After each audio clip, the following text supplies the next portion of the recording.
Va te tirer, ça ne va pas.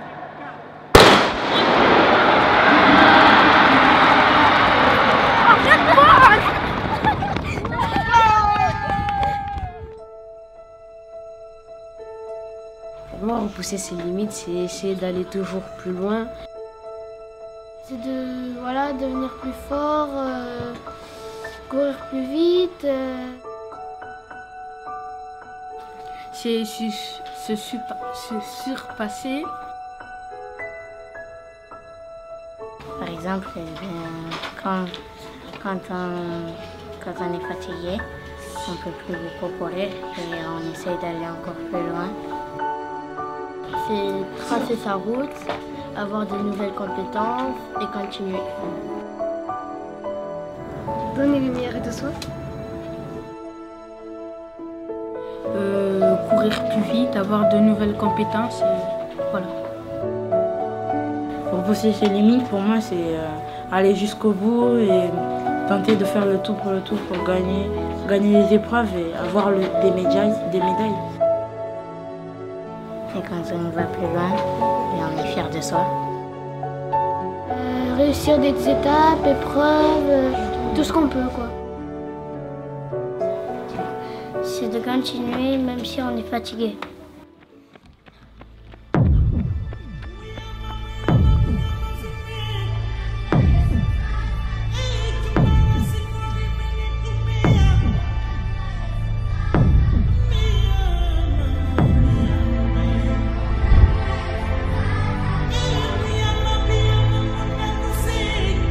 Faire le maximum.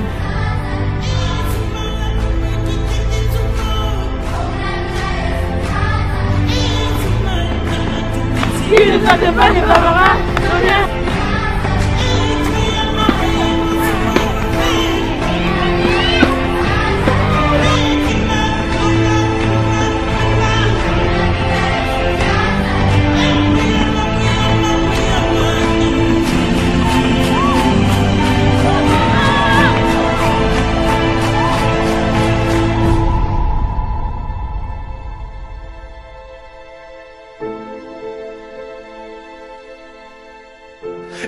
Je me suis dit un truc, je sais pas ce que vous en pensez, parce que je me pose beaucoup de questions. Hein. Et je me suis posé une question la dernière fois, je me suis dit, qui c'est qui invente les sports? Qui c'est qui s'est dit un jour, j'ai un bon sport, je vais le proposer? Peut-être on mettrait un mec qui court et après on lui met un carré avec du sable. Et s'il saute, et s'il saute loin, c'est bon et tout.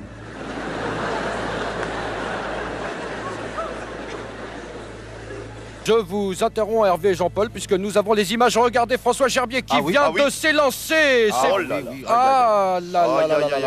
Il y a un problème, j'ai l'impression. Hein. Vraiment, il joue de malchance. Pourquoi on ne nous parle pas de tous les sports qui n'ont pas été acceptés par la fédération? Celui avec les 2 ampoules où tu devais faire comme ça. Hein. Et quand tu regardes bien la télé, il y a des sports bizarres, c'est étrange, il y a des sports, je les comprends pas, je te promets. L'autre jour, je regardais les Jeux Olympiques, il y a quelques mois, il y a une course à pied où les mecs, ils ont pas le droit de courir, c'est quoi ce délire? Les mecs, ils sont là, ils font... T'as envie de lui dire, mais cours à la hamar si tu veux gagner, qu'est-ce que t'es en train de faire?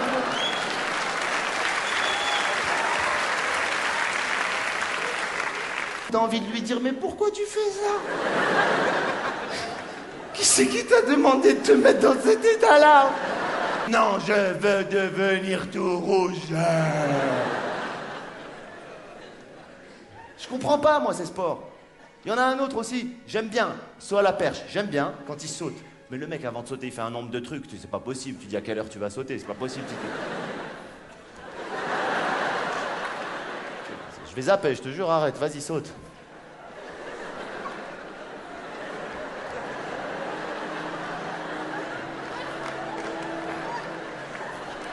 Et après, il te fait un petit saut avant la course qui sert à rien, mais il te le fait quand même, tu le connaissais.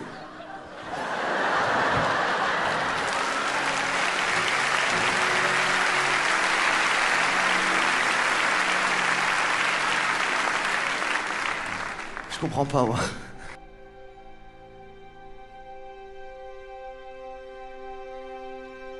En fait, c'était lors de... quand j'étais à à l'école, j'ai fait un cross. C'était mon premier cross, j'ai terminé 3e. Du coup, c'était mon déclic en fait. Je me suis dit, je vais faire de l'athlé. C'était en CM1, donc je vais avoir 8 ans à peu près. Et c'est depuis ce jour, je me suis dit, j'ai envie de courir, je veux courir et voilà, c'est pour ça. Parce que c'est pas compliqué, tu cours et puis c'est tout. Hein. Au départ, j'avais choisi les sports collectifs. C'est un sport qui est individuel. Et ils se sont aperçus qu'on avait gagné les championnats de France avec l'US Créteil handball. C'est un peu par hasard, j'ai toujours fait de l'athlétisme, mais après la marche c'est venu sur le tard, un peu en faisant l'idiote, en imitant les marcheurs et finalement ça a marché. Et ils se sont aperçus que je me déplaçais trop vite sur le terrain. C'est un des seuls sports où, vu que c'est pas un sport collectif, on dépend vraiment de nous-mêmes par rapport au foot que j'ai fait. Et c'est le professeur de hand qui m'a conseillé d'aller à l'athlétisme. Voilà. Je préfère ce sport-là parce que si on fait des erreurs, c'est notre faute et si on réussit, c'est grâce à nous. J'avais 13-14 ans, quand on faisait les crosses scolaires, je me débrouillais pas mal. Donc je faisais des bons résultats sans m'entraîner. Donc après en grandissant, j'ai arrêté de courir. Et puis avec les copains, on faisait la fête, je fumais tout ça. Et puis j'avais commencé à grossir un petit peu, donc j'ai dit faut que j'arrête. C'est un sport qui permet beaucoup de liberté dans l'entraînement. Puis je me suis mis à courir tout doucement, puis j'ai fait des courses pour me faire plaisir. Et puis après, j'étais avec les copains, j'ai intégré un club. Puis après, quand tu es dans un club, tu fais plus d'entraînement, plus de compétition. Puis quand tu vois que tu arrives à faire des bons résultats, après tu t'entraînes de plus en plus. Et puis tu fais des courses plus importantes. Voilà. J'ai toujours aimé l'athlétisme. Et c'est une école de volonté, l'athlétisme. Ouais, exactement. J'ai toujours aimé l'athlétisme. Je me souviens qu'à Cuba, à l'époque, j'ai fait beaucoup de compétitions dans l'endroit que j'habitais. En très peu de temps, tu peux faire un entraînement. Tu mets tes baskets, ton short, et à tout moment, tu peux aller courir. Je joue avec mon frère et des amis à moi. Toujours on fait la course à pied, 60 mètres, pour voir ce qui arrive première. Après, il y a un prof qui m'a dit si tu fais l'athlétisme, tu vas arriver.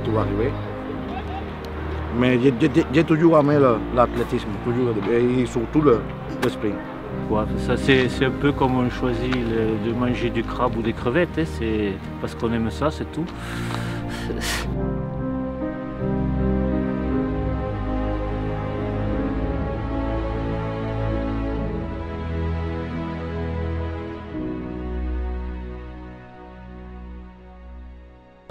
La préparation type de mes coureurs, ça dépend souvent de la distance qu'ils vont effectuer en compétition.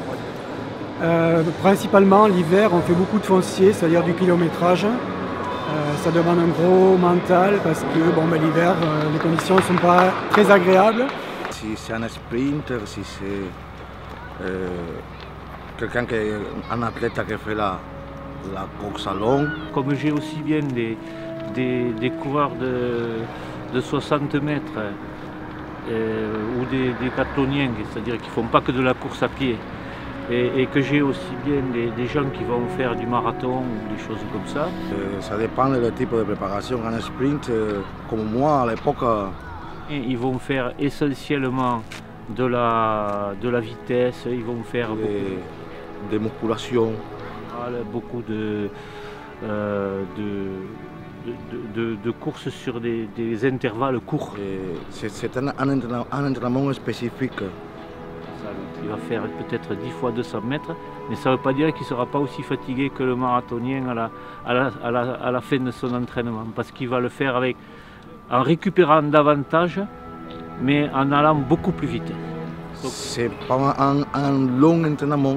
Par exemple, si je fais 10 fois 400 mètres, je vais le faire pour courir un marathon, c'est quelque chose de très court en 10 fois 400 mètres. Un coureur de 100 mètres, il ne va jamais faire ça. Voilà, il y a des différences selon le type de spécialité qu'on prépare.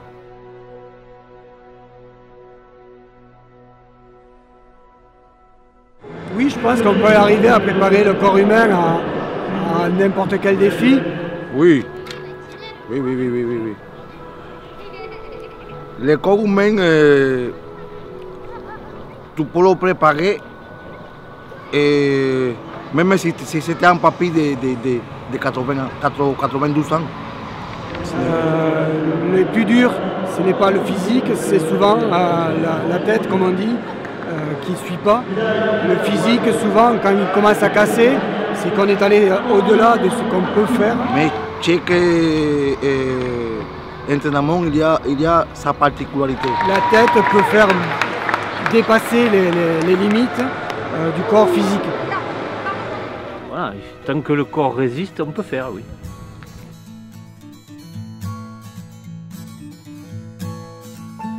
J'ai le vers solitaire, la rime malade qui se balade par les carrefours d'un monde dont j'aimerais faire le tour. Le couplet qui déplaît, les refrains sans demain. Son missale bien que ça ne serve à rien. Vous autres en bonne santé pouvez marcher en serré. Moi qui suis contagieux, je marche seul et ça vaut mieux. Alors adieu rêve sans couleur, douceur de petit bonheur. L'existence est rassurante, imbibée de normalité.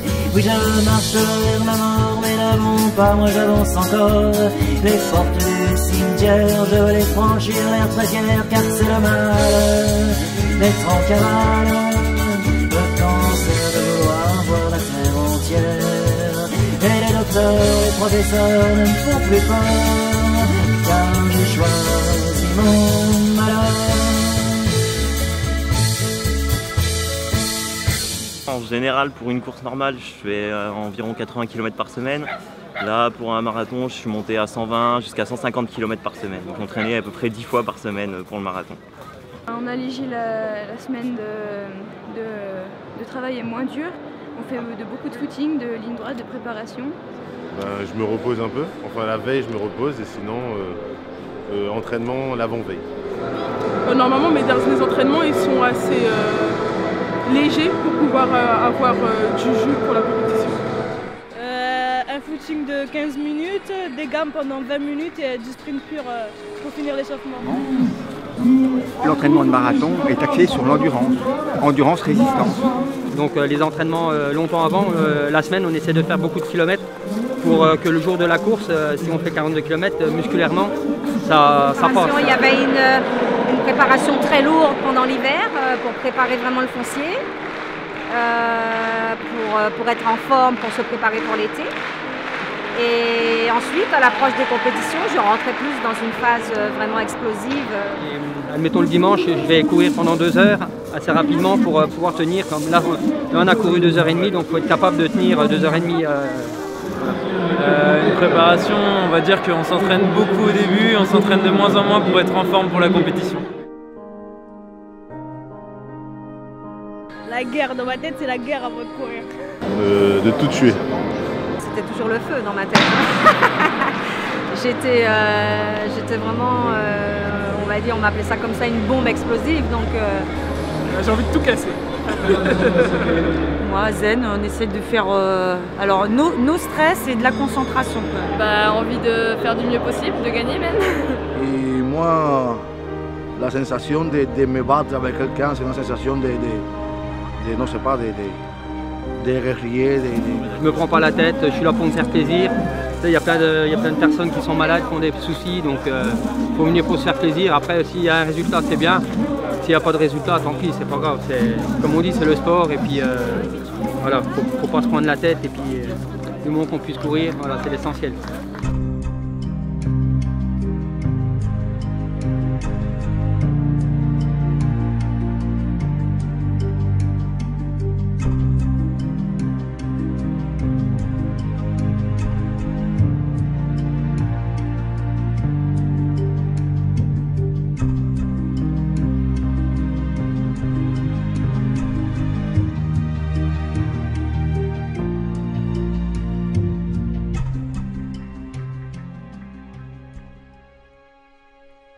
Préparer un sportif pour repousser ses limites, il y a plusieurs méthodes.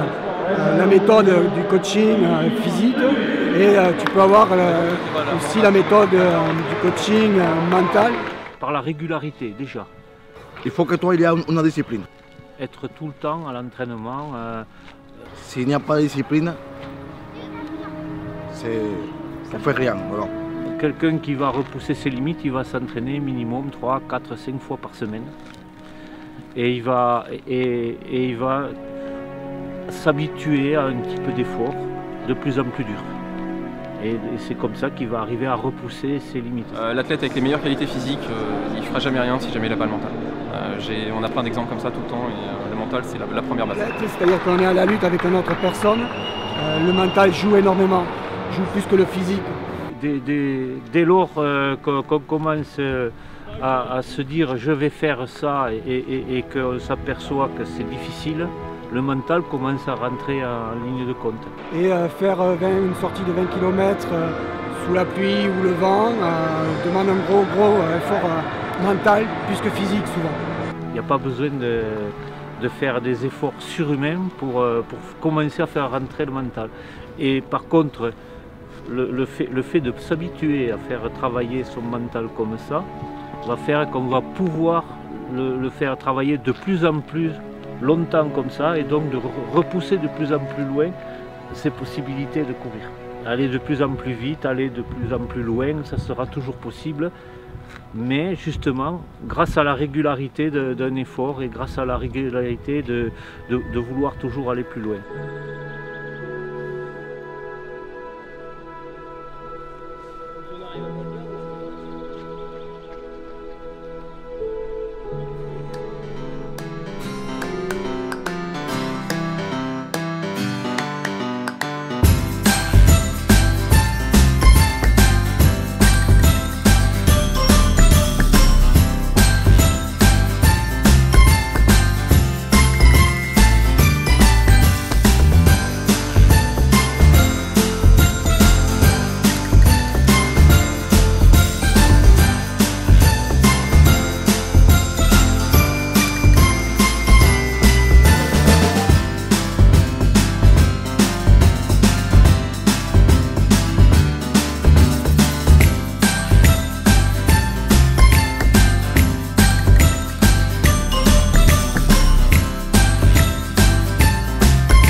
Durant une course, j'essaie de voir où est l'arrivée pour arriver le plus vite possible. Je pense à rien, ça passe trop vite. Non, ça passe rien. Ça passe rien parce que quand tu fais le sprint, tu n'arrives pas à réfléchir.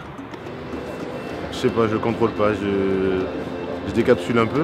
Je pense au chrono, si c'est pas un championnat, je pense ma qualif pour les France et quand si c'est un championnat de France, je pense à la place, à rien lâcher vraiment. Beaucoup de choses et pas grand chose. Je pense surtout à des points techniques qu'il faut que je respecte parce que le lancer en fait c'est une accumulation de petites choses. Et comme c'est très très court, il faut faire les bons mouvements au bon moment. Concentré parce qu'il faut gérer sa course, il ne faut pas griller des étapes, il ne faut pas partir trop vite ou trop lent, ouais, tout est toute question de gérance. C'est de tenir le plus longtemps possible et surtout ne pas brûler les étapes et sur un marathon, ne jamais manquer un ravitaillement. Ça ne sert à rien d'avoir des gourdes dans tous les sens, surtout ne jamais manquer un ravitaillement, c'est ce qui te permet de tenir et d'aller jusqu'au bout. Beaucoup de choses. Le plus possible, on essaye de justement pas penser à la course qu'on est en train de faire, on essaye de s'imaginer loin, qu'on a pas mal, etc. Donc je pense à beaucoup de choses, je me raccroche à tout ce que je vois, si je vois quelqu'un que je connais sur la route, plein de détails. Quand on se sent bien plus à l'aise que l'autre à côté, on a toujours ces frissons qui nous rendent heureux de gagner une course.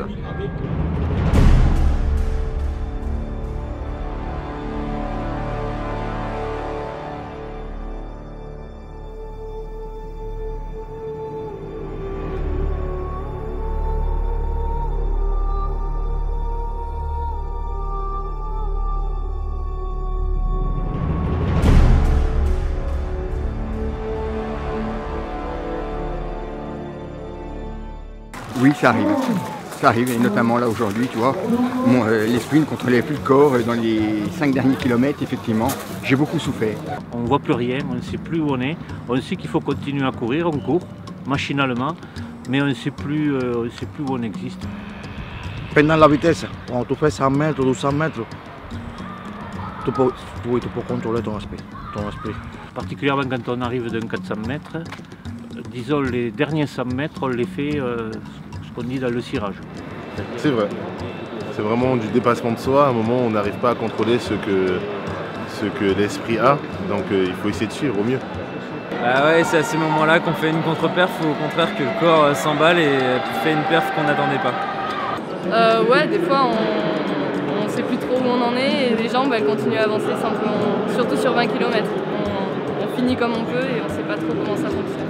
Il y a un moment où de toute façon c'est pas l'esprit justement, on n'arrive plus à contrôler son corps, mais justement c'est la tête qui fait la différence. On essaye de pas penser qu'on a mal et on essaye de chercher le plus loin possible pour avancer. On perd la lucidité, c'est-à-dire quand on fait un trail comme ça, qu'on est fatigué, il faut toujours rester attentif parce que les appuis, des fois on tombe et tout, donc il faut arriver à rester lucide et souvent quand on est fatigué, on a tendance à tomber.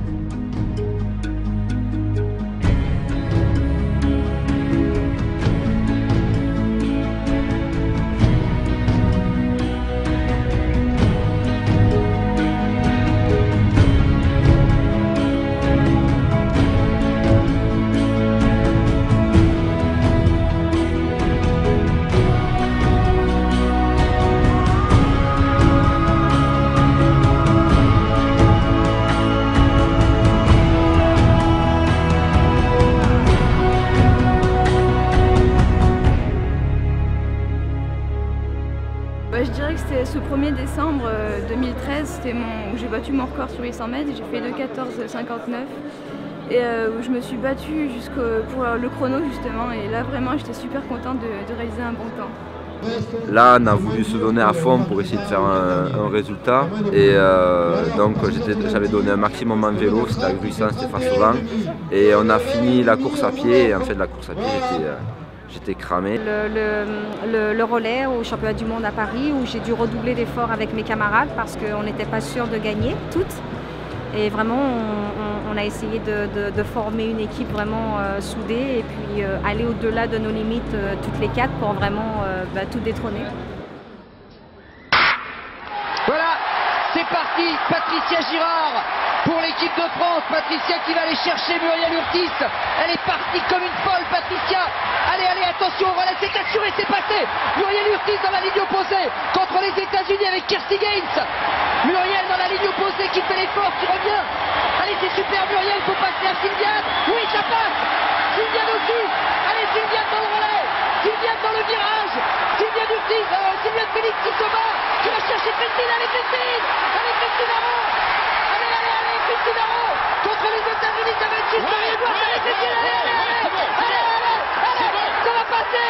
Allez, c'est championne du monde. Championne du monde. 41-78, record pulvérisé. Les Françaises sont championnes du monde. Une course quand j'étais au championnat du monde cadet où je bats mon record alors que j'étais pas du tout parti pour ça. Et où la dernier 400 mètres, je repousse mes limites comme tu dis, comme il faut. Des courses très difficiles où j'ai pas forcément fait une bonne perf, mais il a fallu que je me batte pour finir la course. Par exemple, la Coupe d'Europe l'année dernière, je suis très mal dès le début. Et là, c'est vraiment au mental qu'il faut finir parce qu'on a le maillot de l'équipe de France sur le dos et qu'on peut pas s'arrêter là, mais les gens ne sont pas là, la perf n'est pas là et c'est vraiment très dur. Mais après, derrière des événements comme ça, on sait que ce jour-là, on a réussi à finir et du coup, ça nous rend quand même plus forts, je pense. C'est une des premières fois, enfin, j'étais pas considérée comme favorite et quand je suis arrivée, après, je gagne le concours alors que devant moi, il y avait deux Italiennes. Donc c'était un très beau moment. La Marseillaise sur le podium, c'était un super moment.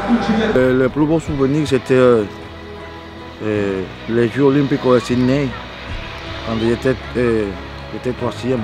Oh ben, c'était à l'arrivée d'un cross, tout simplement. On arrive, on est tellement fatigué qu'on rend tout ce qu'on a dans l'estomac et qu'on laisse tout par terre. Et on a l'impression d'avoir repoussé les limites. En fait, c'est faux. On était encore dans ses limites, mais on est arrivé à ses limites. J'ai été champion de France de marathon en 2012. Donc vu que c'était un championnat de France et qu'il y avait d'autres concurrents dans les moins de 23 ans avec moi, je suis parti beaucoup plus vite que ce que je pouvais. Et en fait j'étais pétri de crampes jusqu'à partir du 32e et j'ai quand même réussi à finir et à être champion de France parce que je savais qu'il y avait quelque chose au bout. Ma meilleure, c'est en 2010 quand j'ai gagné ce marathon-là. Et après, donc 5 semaines après, je faisais les championnats de France de 100 km. Et là, j'ai gagné, au début je suis parti doucement, il y avait plein de monde devant moi. Et au 75e, j'ai accéléré, et puis là, j'ai doublé tout le monde. Et puis après, je commence à avoir de l'avance, et puis j'ai gagné. Donc c'est ça ma plus belle expérience, c'est les championnats de France de 100 km quand j'ai gagné. Voilà Yoann Diniz qui donne maintenant tout ce qu'il a. C'est extraordinaire ce moment. Il est extraordinaire ce moment parce qu'il donne à la fois tout ce qu'il a et en même temps, il chavire de bonheur. Il chavire de bonheur dans sa souffrance. Qu'est-ce qu'il fait? Pourquoi il s'arrête? Le record. Pourquoi il s'arrête? Qu'est-ce que c'est? Mais le record. Oh là là, mais qu'est-ce qu'il fait? Le drapeau portugais. Pourquoi le drapeau portugais? Mais qu'est-ce qu'il a fait? J'ai rien compris. J'ai rien compris. Vous voyez, on peut... On lui a donné le drapeau portugais. Mais pourquoi? Alors qu'il a perdu quelques secondes précieuses, il sait qu'il est sur les bases du record du monde, mais il y a autre chose dans sa tête. Mais il est ailleurs, il est ailleurs. Il est sur, je vais le répéter, il est sur la planète Mars.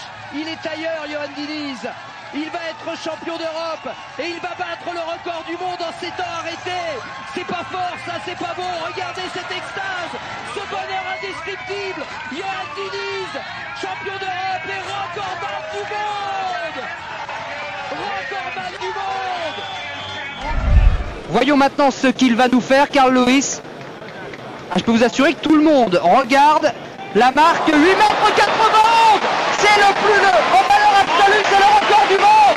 C'est le record du monde, mais il ne sera pas homologué compte tenu de la marque. Mais quel exploit vient de réaliser Carl Lewis. Mike Powell va attaquer son 5e essai. Il doit réagir maintenant. 8,54 à battre. Ouh là là! Extraordinaire Mike Powell! Mais c'est fabuleux! Est-ce qu'il est mordu ou pas? C'est la seule question. Là, les deux questions, c'est le vent, mais déjà on sait qu'il est de 0,8. Le vent, Jean-Michel Joly me fait signe. Le vent est très correct, 0,3. La marque est fabuleuse. Il y a un grand frisson là qui parcourt le stade national. Regardez, il ne tient pas en place. Et Carl Lewis qui continue à faire ses échauffements. Ah, c'est extraordinaire là. On a l'impression de voir Bob Beamon, 23 ans après, qui ne tient pas en place, qui refuse d'aller voir la marque, qui s'approche pas, ça y est, c'est le record du monde pour Mike Powell, 8,95 m. C'est l'exploit de ces championnats du monde. Je vous disais que c'était Bob Beamon. 23 ans après, Mike Powell efface Bob Beamon. Allez, la course d'élan de Renaud Lavillenie, le sprint, la vitesse du champion olympique français à 6,16 m, pourquoi pas? Ah, record du monde! Record du monde! Renaud Lavillenie est le nouveau recordman du monde du saut à la perche! 6,16 m! Sergei Bubka est debout! L'ovation hystérique, les mains sur la tête, il est croquis! Renaud Lavillenie est le nouveau recordman du monde du saut à la perche! Décollage imminent.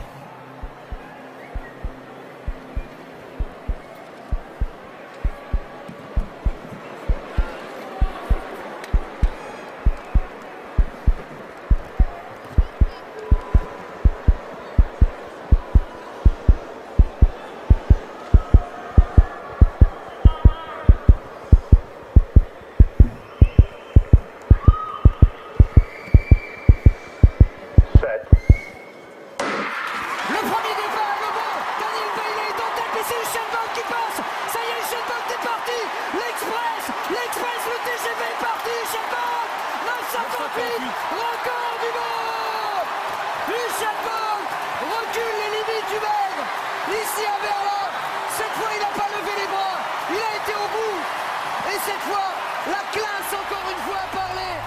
Usain Bolt